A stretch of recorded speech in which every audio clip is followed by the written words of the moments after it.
Welcome everyone. This is another episode of 17 Nexus, and today I'm joined by Christian Brown, co-founder of Loby. And that being said, I'll let Christian explain a bit more about Loby and what they're doing in the UK. Cool. Yeah. So hey guys. My name is Christian. Recent graduate from UCL, and me and my co-founders, we basically founded a startup for finding flatmates in the UK. As you guys are probably aware, finding people to live in the rent in the UK is crazy high right now. So the problem we're trying to solve is kind of just like helping students and young adults save money around in the UK, just given the current rental market. So it's basically like an app. You make a profile, you can swipe through different people, match with them, and kind of move in together if you vibe. Kind of like Tinder for flatmates, but whenever I give that kind of give that line, people get the wrong impression. But yeah, hopefully you guys know what I mean. Yeah, got you. And I guess, yeah, with that being said, give a shout out to Andre, Julia, and Adrian. Can't interview 4 people at once. That's kind of crazy in my opinion, even just starting this off. But yeah, give us an insight to how this journey is where it is now, where you're being interviewed. You know, when this was just first an idea, where did you meet other people, and yeah, now product MVP, people using it. No, yeah. So we have a kind of a cool starting origin story. The first idea kind of came around almost exactly a year ago now. It was me and my co-founder. We were supposed to move in with a third guy, and he dropped out last minute. So we were stuck paying this 3-bedroom apartment, just the two of us, for like a couple months. And we tried to find a flatmate on like Sparium, Facebook Marketplace, and it's like super difficult. I don't know. Sparium, you have to pay to message the people, which was just like, I don't know. I don't vibe with that. I don't think any other people do. And Facebook Marketplace, if no one responds, I don't know. It's just hard to find people you kind of click with. So what we did was we sent out this kind of like application to be our flatmate to our universities, so for UCL and for City. And after a while, we started getting signups, and we eventually found our flatmate. But more people kind of kept piling in. We got more and more signups, so we're like, okay, well, we'll just like match them together. So we just put these guys into group chats and help them move in together. But then we started getting more and more signups, so that's when we realized that we've hit on like a kind of a big need within like the universities. And like by complete coincidence, our friend Caesar's childhood friend from Moldova was coming over, and he studied computer science at university. So we pitched him the idea of turning this into an app, because he's the only one out of us that can like really code. And we asked him like, do you think this is feasible? How long do you think you can make it? And he was like, yeah, no problem. We can like make this in like a year or so. And then that's kind of how Loby was born.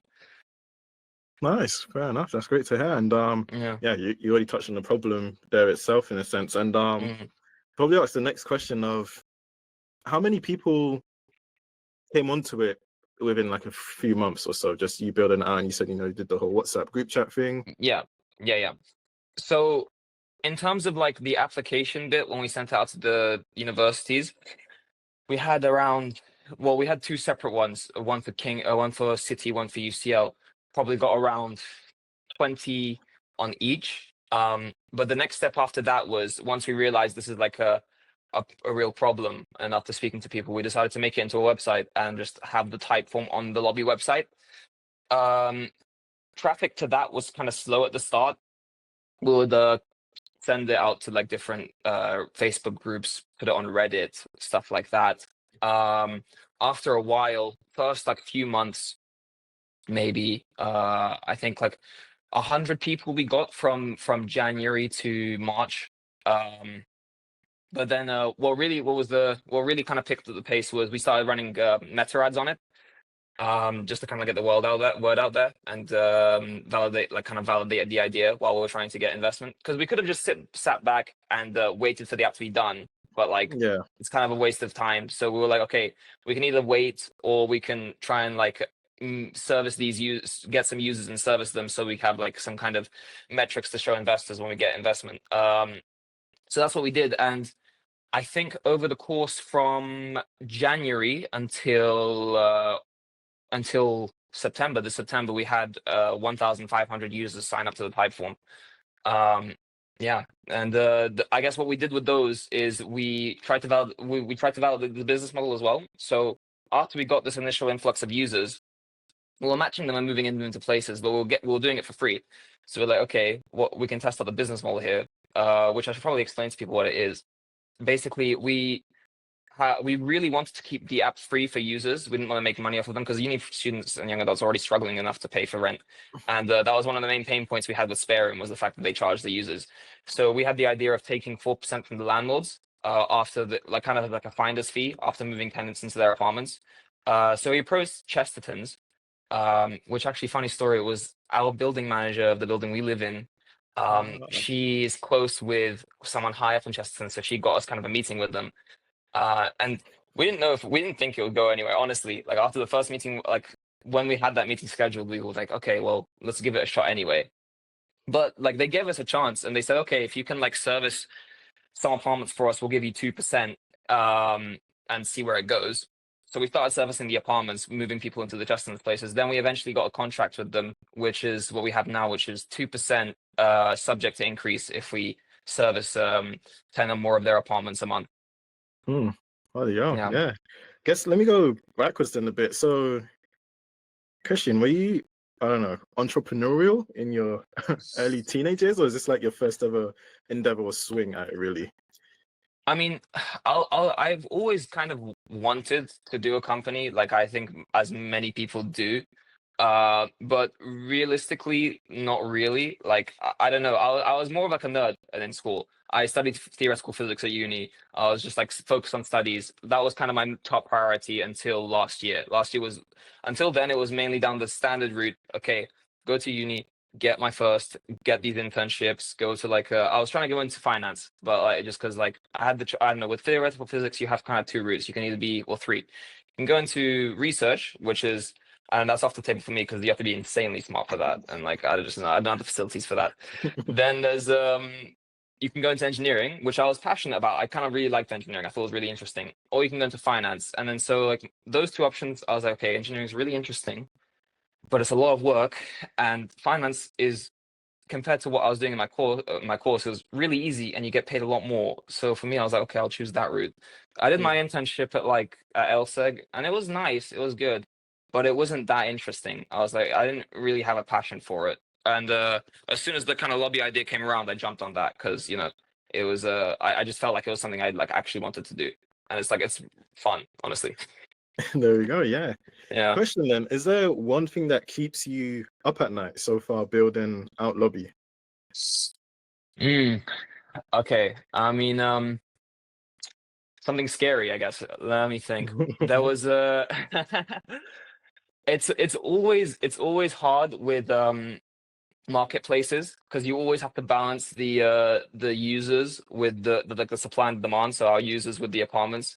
So I've got like I was dealing with these when I was doing the users manually, putting them into group chats, putting them into apartments. There were some crazy times where like the users are on me, asking asking for matches.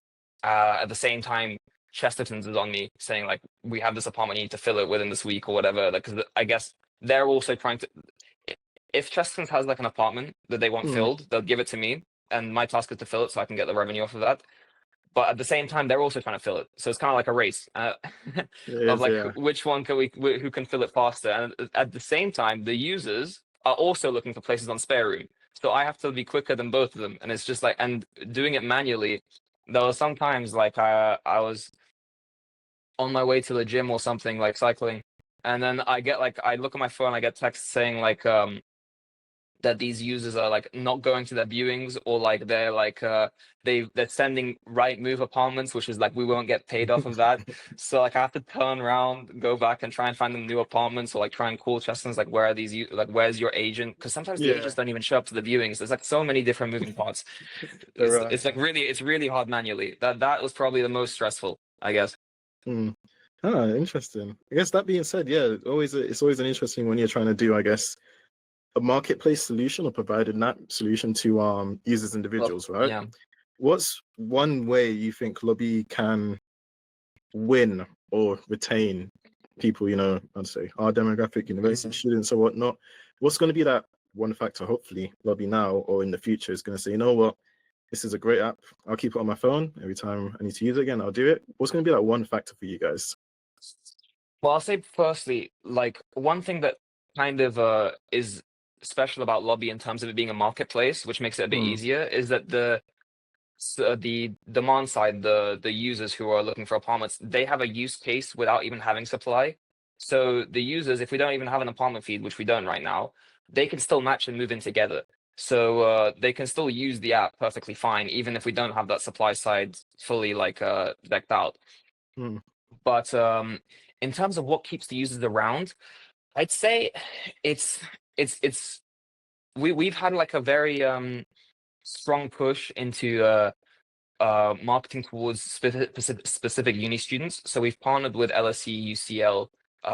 We're trying to partner with Imperial, and we've partnered with King's. So that kind of like, because universities are very community based, right? Yeah. If you're a guy in London and you're looking for a flatmate, which is just someone else in London, you think of them as a stranger. But if you're a student from UCL and you're moving in with another UCL guy, it's kind of like it's not so much as a stranger as it's just someone from your uni. So I Mhm. think that's kind of a nice like touch that we have compared to someone like Spare Room or Facebook Marketplace. Yeah, it's a bit weird. I was even when we first connected, I even just was talking about my experience back up. Well, this is back up at Essex and LSE for postgrad. Well, I stayed at home because prices alone to go in accommodation at LSE campus is kind of crazy. But yeah, Essex alone, second year, first year it tends to be normally secure accommodation, but second year it's like Mhm. a whole minefield. You go out there on your own, trying to join different group chats on WhatsApp, see who's messaging what, saying this room or bed is available and for this rent. You're like, Mhm. oh, this one's £200 more than this one here, and like you said too, you don't know who the hell. If it's not organized with your friends, right? You don't know who else you're gonna move into Actually, with. So you don't know if they like playing, I don't know, ACDC at 11 p.m. when they're having a show, and it's like, yeah, this isn't cool, man. yeah, exactly. Or doing like maybe random stuff in the morning or dishes and Yeah. that stuff. Yeah. So yeah, it's interesting. And one reason why I kind of was drawn to Loby too was yeah, in my opinion, I think this is a stagnant space or dormant in itself. Like you said, spare room, spare room, right move, and all those guys there. To say that, I don't know if saying monopoly is the right word, right? But Mhm. university students probably back in the 2010s, God forbid, I don't Mhm. know if they have been using that also in a sense. It's 2024. Other than Lobby, no one else comes to my mind when it comes to students looking for ways to find housemates and then also find accommodation, right? It's a two-in-one solution in a sense. Mhm. And yeah, and I think that also being said as well. I was creating a profile. The effort with the questions was pretty diligent. So, can you give some more insight into how does how the profile is created with a person, and why did you guys go so deep into the question asking? Yeah. Well, yeah. Firstly, I like you said, it's weird how these companies Spare Room, right? They haven't innovated. I don't know if it's just like a laziness or if they're like I don't know, really just blind to see how the world's changing. Because like take like Rightmove for example. They have just a big list of apartments, bow, bow, bow, bow, bow. And you can only look through them through filters. That shit takes like Yeah. days to go through. It takes like hours, if not days, to find the right fit. It's crazy. And like that's I think one of the other unique selling points that Lobby has is the algorithm we've got. Because we have so much information when you create your profile, not just practical questions like movement date and budget, but also personality questions. The algorithm can find you the perfect flatmates and apartments without you having to input any other filters. So Mm, I think that's one of the key, like one of the really good things we have with Lobby is because the profile creation is so detailed. Firstly, it allows users to kind of like get a full sense of who they're going to move in with. Second, before they even chat, once you and also once you match and you can talk to them, you get like real kind of connection. But also with the apartments, you don't have to do any extra work. Once you've created your profile, we have all that information. We can recommend you 2, 3, or 4 perfect apartments that you are like more likely to move in with. And also, once you match with 2, 3 people, you get recommended the apartments that they also like. So it's actually you get a perfect apartment for all 3 of you. So there's no like crazy debates in the group chats of like which apartment to go into because you all get recommended the same kind of ones. okay, nice, yeah. And it's yeah, interesting. It's 20 years maybe, I don't know, or just right moving those guys Mhm. having ownership of the space, and yeah, maybe just lack of innovation or no one else coming into the space trying to make it different. So it's pretty cool to see how I guess AI, machine learning, in a stagnant space is probably going to change it. Moving on to the next question then. What was it? Is there an approach you have to getting the right board members or more senior people to, give advice on what you're building out? So you're building out a marketplace in a sense. How do you know who you want on your team? Obviously, you have the co-founder team built out, right? But board advisors. So how do you forge that profile and then go out to find that person? In terms of investors and advisors? Most team advisors. Advisors, yeah. Advisors, yeah. Yeah, so right now we've got 2 advisors. We're looking for a third. So our 2 advisors we have now, we've got George. He's helping us on marketing and growth. He was ex-Gorillas and ex marketing for Red Bull. So that was really good. It was the way we went about finding him, honestly. We did we wanted some good advisors. We'd sift through like different profiles and vetted them, but it was a lot of trial and error because with a small startup like Loby at the moment where it is, not a lot of people will agree to meet with you. So I honestly do think it was a lot of luck because we got some really good advisors. We got George and Adam, who was ex BeReal, and on the tech side, he's helping our dev team. But I don't know how much of advice I can give because I honestly think it was we just got really lucky with the advisors. It was just a lot of outreach, and we dedicated a lot of time to it, to finding the right fit. Because I think even if we didn't find them so quickly, we wouldn't have gone through with someone if we didn't really kind of think they were going to bring some good value to the team. So if we didn't find those 2 guys by now, we probably would have no advisors. I think it's better to kind of really put effort into looking for your advisors and making sure they're a right fit for your team and your company before jumping on anyone that kind of starts to give some insight. Nice. So luck plays a big part, but then if you're lucky, it does work out and you do get some valuable people to give you some great advice. That being said then, you said a third advisor. Who would the third advisor look like, or what traits or skill sets would you really admire in the possible third advisor? Yeah, so on our third advisor, we want someone kind of on the partnership side for getting on board different landlords and big estate agent companies. We haven't got anyone yet because people have offered to, but the way we're doing it right now, which I think is a better way of doing it, is we're trying to get kind of strategic investors. So investors that are also landlords, so that we can get their advice through that. Because that's kind of the value that most of the advisors in terms of the supply side that we would have just been giving the advice to do with acquiring different landlords and landlord pain points and dealing in this kind of real estate space, which none of us really have experience in.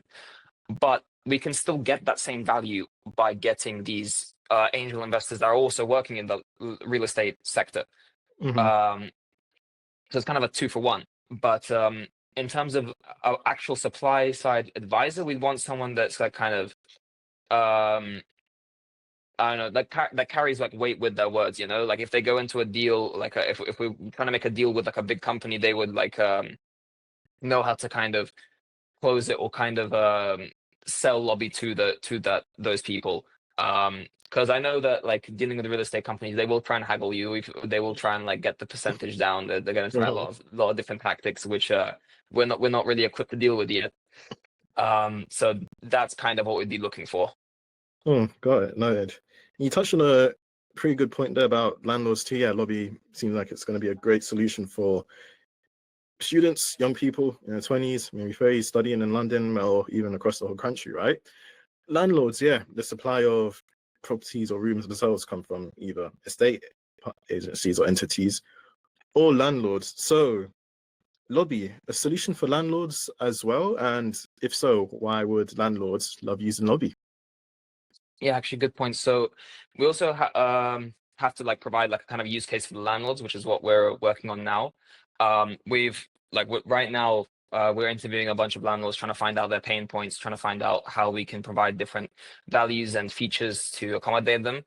But just as kind of the idea in general, how it can benefit landlords is a lot of them have these kind of 5-bedroom houses that they rent out to usually families, and they could make more money by renting out the rooms individually, but it comes with a lot of risks, and it's a lot of hassle because, like, say 2 people move in 1 month, you have to wait a couple more months. 2 other people move in, then you have to wait another month, and one other person moves in. They lose a lot of money through that.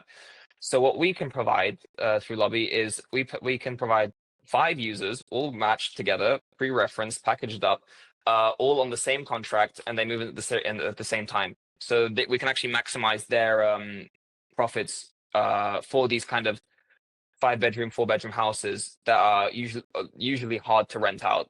And that's kind of like a big use case for landlords. But we're working on giving like kind of additional bonus features to them, like pre-referencing, guarantor service, so they're all, like, the users have guarantors.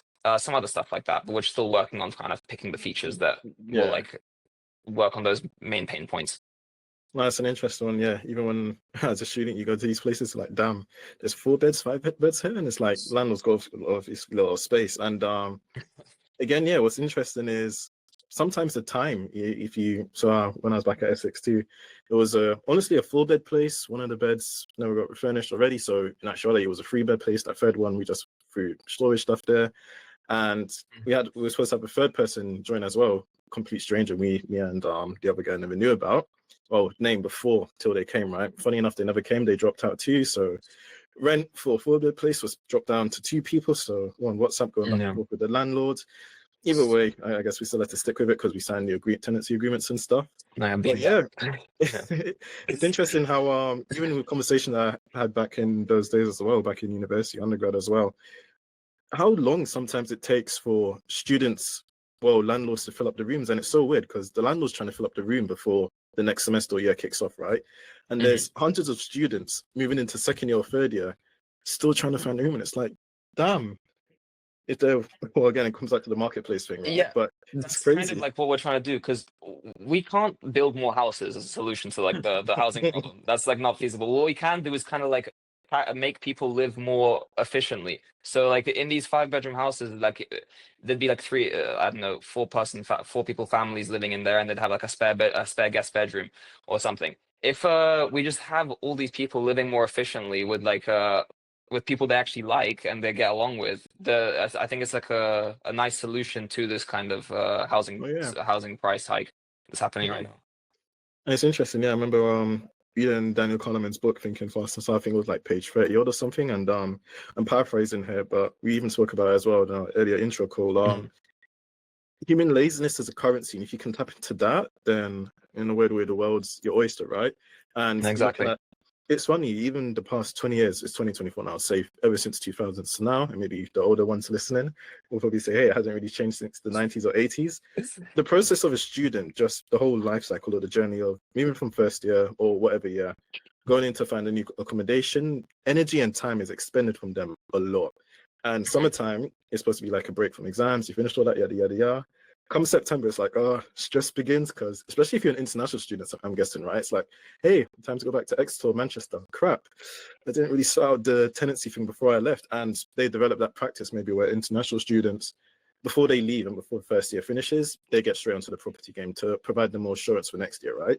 Domestic students, I think we kind of have the leisure of leaving it a bit late, sometimes in the last week or so. And it's like, I'm sure I found something in like a 5-kilometer radius. It's all right. Can't really haggle the price, but we'll see how it goes.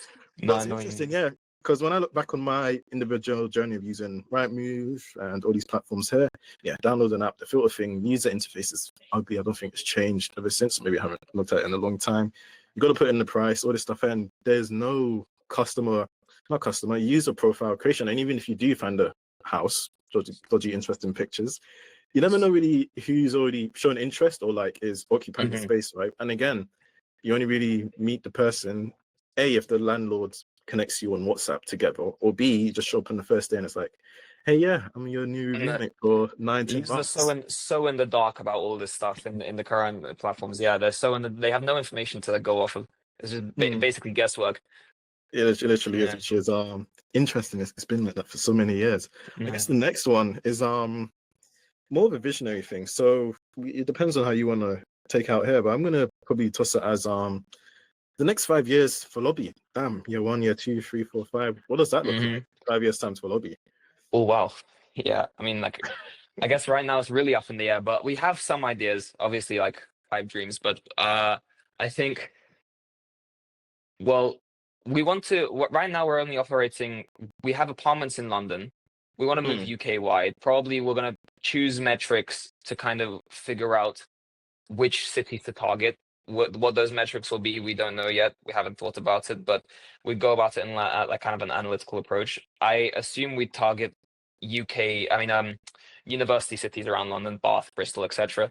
But we have plans. I guess next step would be to expand into Europe. My co-founder Caesar, he lived in the Netherlands, and he was noticing the exact same problem there. So that could be a good place to start. And we have actually serviced a couple users from the Netherlands. They just somehow dropped into our platform. I don't know where they came from, but yeah, why not? And I know that a lot of these housing platforms do exist there as well. I saw that Netherlands also has their own kind of spare room for university students. So just by kind of my assumption, I'd guess there would be a good place to start. But I think after we validate the product in London, we'd move nationwide, and then after that we'd pick which cities in Europe to go to. But I think we'd start with Europe before the US. I think US, I've heard somewhere that you have to be in the US to kind of work and to kind of grow in the US.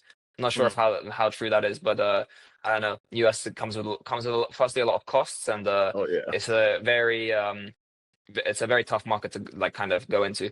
To crack, yeah. A lot of moving parts. Yeah, and it's ruthless as well, cutthroat as well. And if you go into states, then it's different games you're playing in different states and all that kind of stuff. And yeah, that being said, damn. We'll probably finish off with a few roundup questions here. So it's just me probably saying a statement or a few quick questions, and then hopefully catching you off guard with one of them. But hopefully you probably get one of them too. Let's do it. So the first one, probably just a soft intro, is AI 2024, overrated, underrated, the best thing ever, or? Well, I mean, like, yeah, I think AI, there is. It's obviously a super powerful tool. I think it's already making my life more efficient, so many other people's lives more efficient. I think people are getting kind of over. The only thing people are getting overhyped with, I guess, is the amount of use cases it has.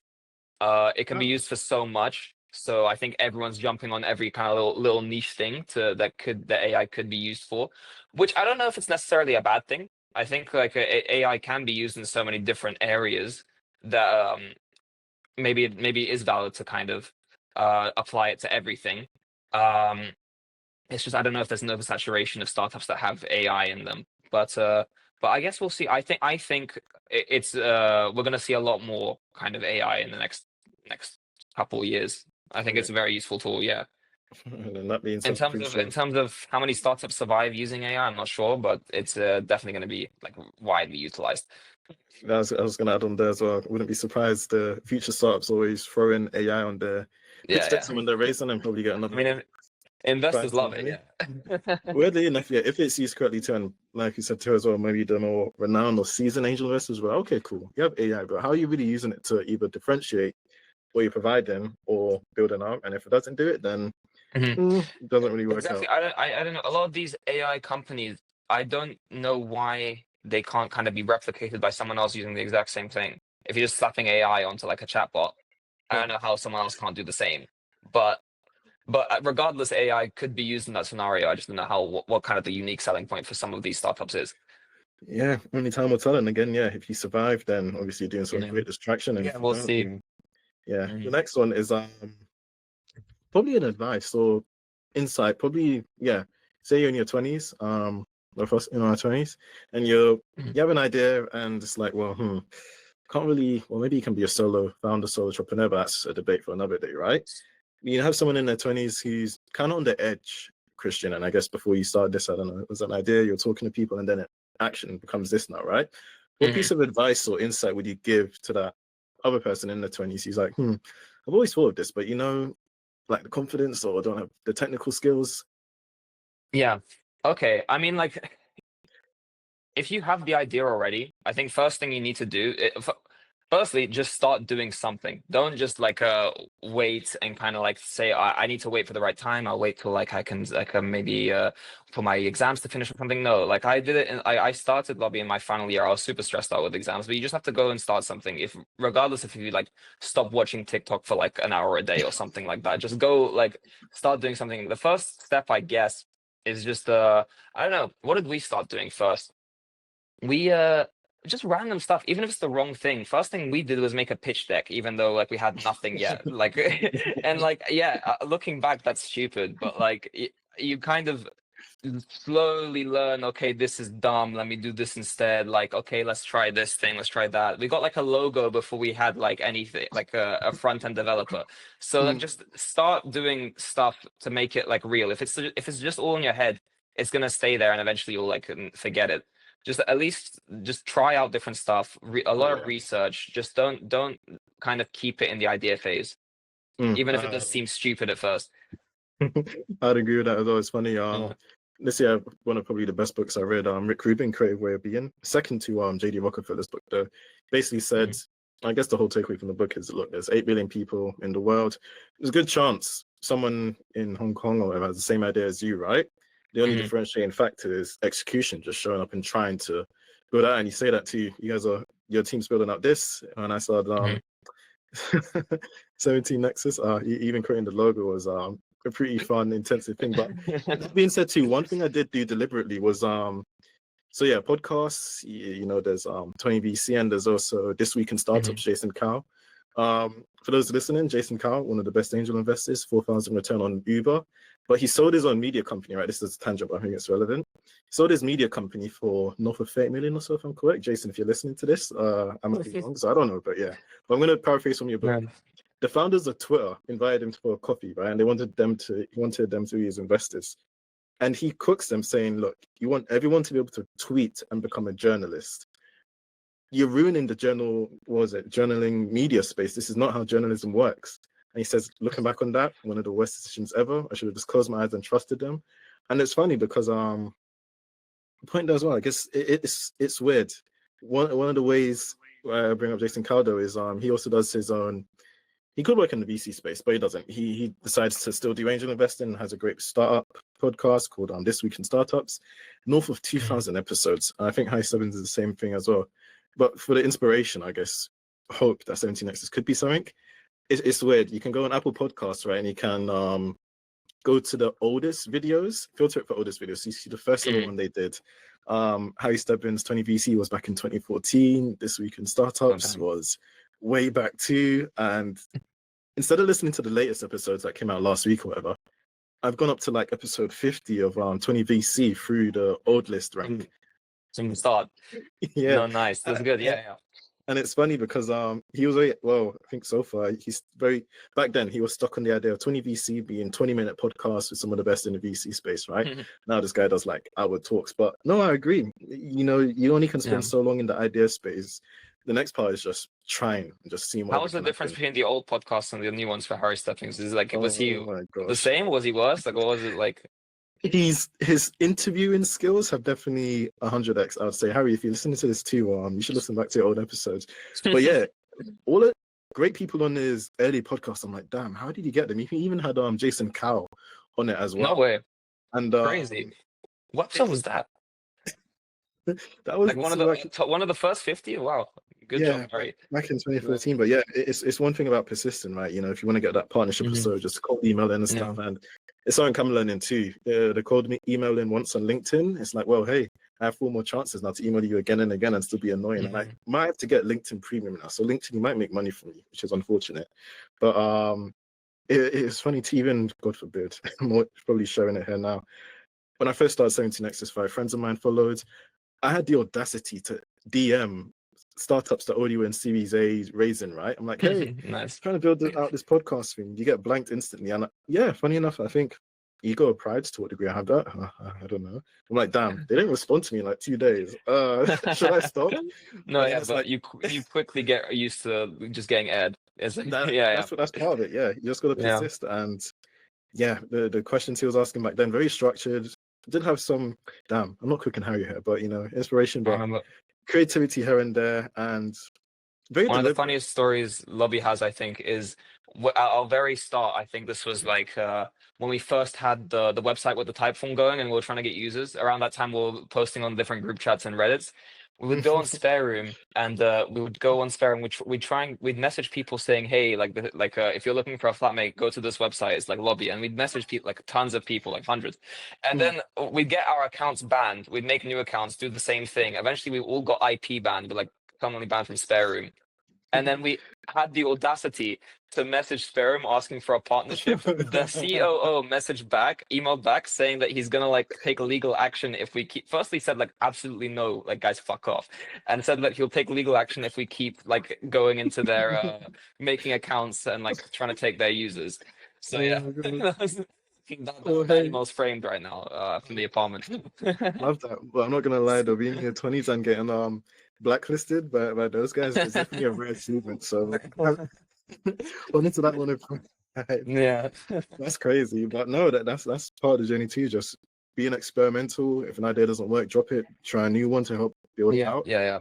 I mean, no, honestly, it's a good thing because like we couldn't obviously going on Sparrow and trying to poach users from them was unsustainable. So honestly, they did us a favor by making us stop waste our time. Figure out a way to get users onto the platform with a different approach. Yeah. The next one is more soft, more reserved. What's been the best book or like the most impactful one you've read so far, and why has it been like so tremendous to you? We're gonna see if Christian's a leader here. Yeah, no.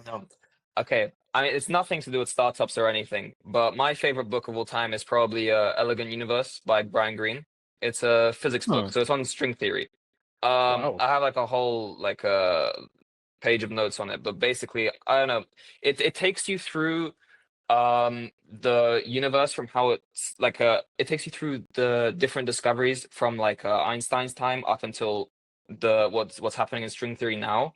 And the writer Brian Greene, he words it so well and explains it so well. He was a physicist, but then he did an English literature bachelor's at Oxford, like just after. So he's an insane writer. It's nothing to do with like startups or anything, but like I'm just like super interested in physics, so that was just like a really engaging one. Especially if you're just into like cosmology or anything like that.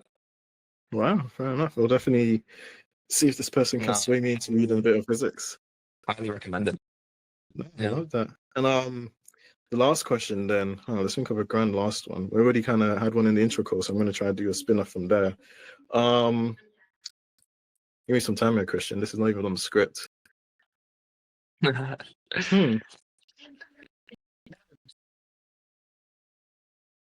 If you could go back, would you still have done physics as a degree, or would you have not gone to university at all? Oh, no, yeah, I think I would have. I mean, like, okay, I've wrestled with this problem quite a bit because throughout my course, I love physics. It's super interesting, but it's hard as fuck. I mean, theoretical physics, yeah, it's not an easy course. And like, I don't know, when I was doing A levels, they kind of tricked me because like physics there is easy and you don't learn none of that stuff is used at all in uni. So I was like getting a star there. I was like, yeah, okay, theoretical physics, let's go.